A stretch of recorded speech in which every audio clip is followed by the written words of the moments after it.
Thank you very much for the introduction. I'm happy to be here and to talk a little bit about circular economy and how you can implement that in your own organization. So maybe we can start with the slides to make it easier for the participants. So I want to explain you quickly how can you make your company more sustainable. And this is based on a research project that we were working on for the last 4 years here in Switzerland and in Europe. So maybe we can go to the next slide. So what is the underlying problem? Why do we have this issue, and why is circular economy a good solution? Can go to the next one. So we have two types of resources. We have renewable resources, but they are limited by the ability to regenerate. And they are kind of a prerequisite for the functioning of the ecosystem. So we still need them. We cannot use all of them. And then on the other hand side, we have limited resources because they are limited by the availability in the Earth's crust and ecosystem tolerance to the consequences of use. So our resources are limited. That's kind of the status quo. And therefore, we as businesses need to think in a different way. Today, the business thinks very much linear. So we take the resources, we make something, we use it as a customer, and if we don't need it anymore, we throw it away or we dispose it. Which then means, as you can see in the take phase, we have pesticides. In the make phase, we have pollution like CO2 emission. In the use phase, we have microplastic, for example. And in the dispose phase, we have waste.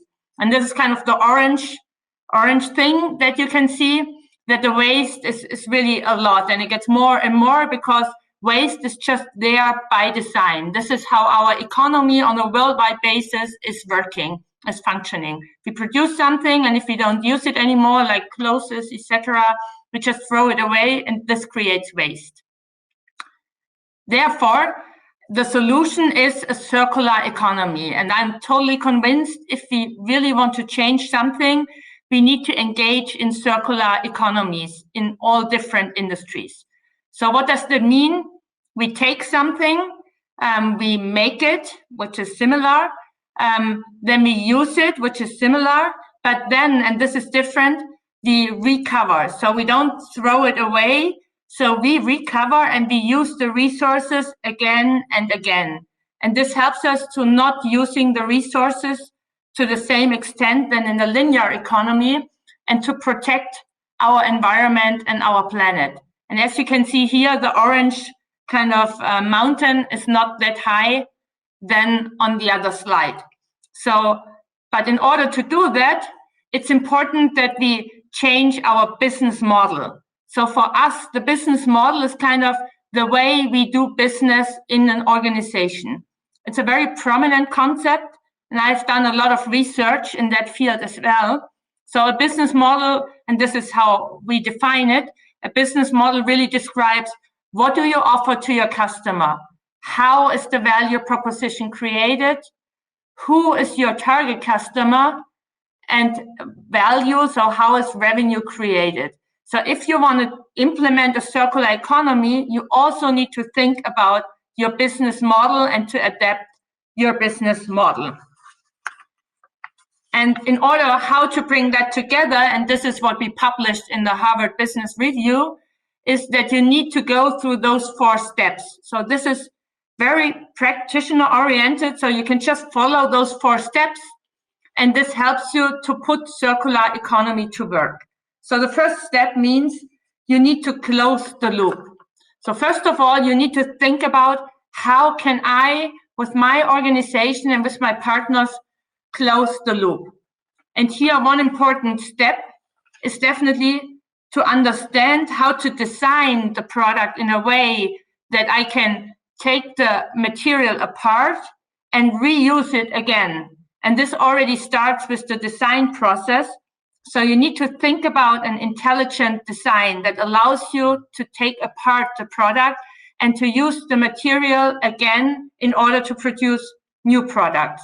So for example, Fairphone is a popular phone brand, and compared to Apple, what they do is that they do not glue kind of the material, but that they press fit it. So if there's no glue used, you can take the material apart and then you can use it again for the next phone that you produce, which is not possible with the Apple iPhone, where the material is kind of glued, and therefore this glue is very difficult to then to get that off the material. So the first step is really close the loop, and therefore you need to use an intelligent product design, and you need to collaborate closely with your partner, because in order to close the loop, it's not possible that you do that on your own. So you need to do that with different partners along the loop. So you need to interact with them and make sure that together you are on the mission to really close the loop and to make sure that it is possible to use the material again and again. Then the second step, now we can just to the previous slide, please. The second step, you need to improve the loop, because this is also something a lot of executives do not understand. So only closing the loop is not leading to a more sustainable solution. If you only close the loop, it's only a first step, but it can still be, although you close the loop, that the output or the material that you use is still very toxic. So it doesn't help you for the triple bottom line, so people, planet, profit, because you also need to start, and this is the second step, to improve the loop, to use material that is less toxic, to make sure that you do not have so much CO2 emissions, so that you can reduce the CO2 emission. And this is very important in the second step, that you think about the ecological footprint along the entire loop. So you need to think about what you do, what your partners do, and how can you really improve the loop in terms of reducing the effect on our environment. That's the second step. And here, obviously, technology can help. We have a lot of technology which is there, which can help us to be more eco-efficient, for example, or to produce less CO2 and to use less material. So their technology can help. And then the third step is you need to monetize the loop. Because if you only close the loop and if you improve the loop, that's good for the environment. But ultimately, you also want to earn money with it. And therefore, it's important to think about the right business model or the right revenue model. So what could be a good way to monetize the loop? Here, for example, you can think about a subscription model, so that you don't sell the product, but that you lease it to your customers. And then when they are done with using it, they bring it back to your organization, and then you can take the product apart and you can use the material again. So therefore, monetizing the loop is very important. And maybe some of you know the business model of Philips Lighting, which is called Signify, where they do not sell the light bulbs anymore, but they still own the light bulbs.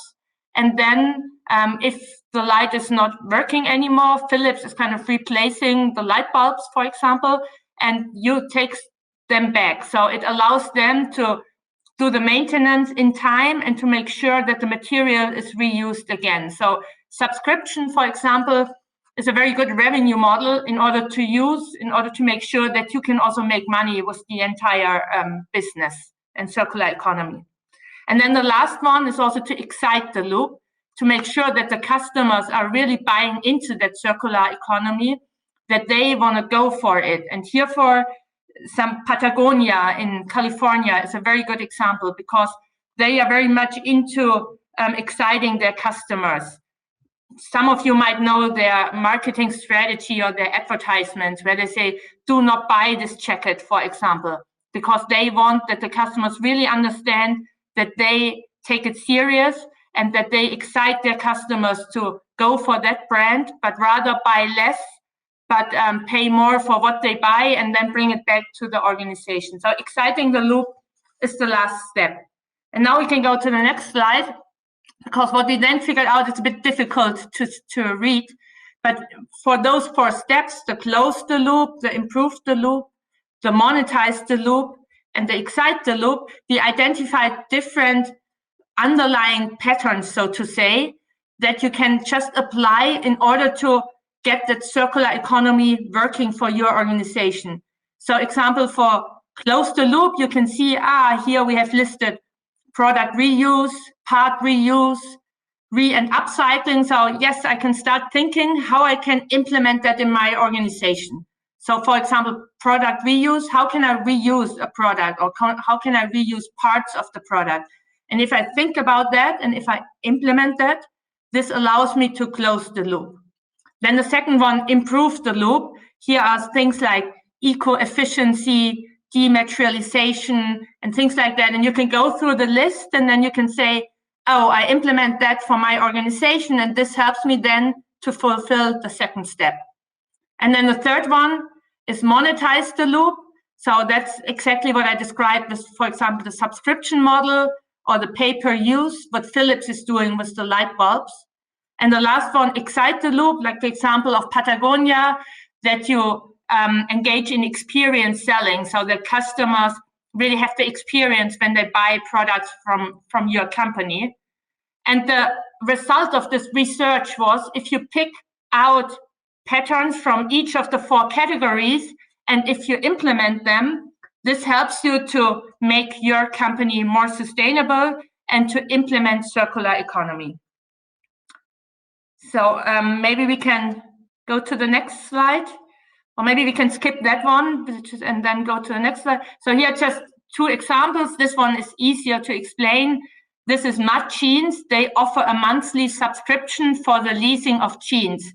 So similar to the Philips example, you do not buy the jean, but you lease it, and then you give it back to the organization so that they can take it apart, so they can get the yarn again, and based on the yarn, they can produce new jeans. So it's not the entire cycle that they are shredded and then you produce new jeans, but here really a small cycle. The jeans are brought back to the organization takes the jeans, repairs them, and brings them back to the next customer. And this is a possibility to use less resources, because you use the resources again and again in this circle. And then I would like to come to the next question. This is really the fundamental question. So if you have one key takeaway from those 15 minutes, take that question with you. What would you do differently today if you were responsible for taking back all your sold products? So if you are responsible for taking back your products, what would you do differently? And this is a question I think every company needs to ask itself, because if I'm responsible for taking back my products, I would do things totally differently. And then we can go to the next slide. We take that really serious here in Switzerland. We have even come up with a new program.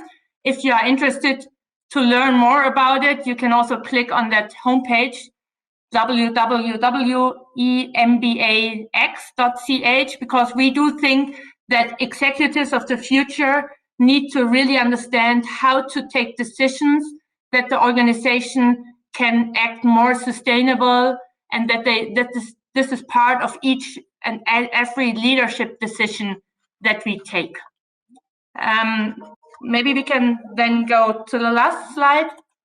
So this is me. Thanks a lot for the attention. And if you are interested in more interaction, then just drop me an email. Here's my email address. So I'm happy to get on the phone or on the chat and have a follow-up discussion with you. Thank you very much for having me. Karolin, thank you very much. Really appreciate your time and effort here. It's really important to understand the dynamics of the circular economy, and the harder question is how can we implement it. I think you paint a really good picture of how we can do it. Thank you very much. Thanks a lot. Take care. Bye. Take care. Bye.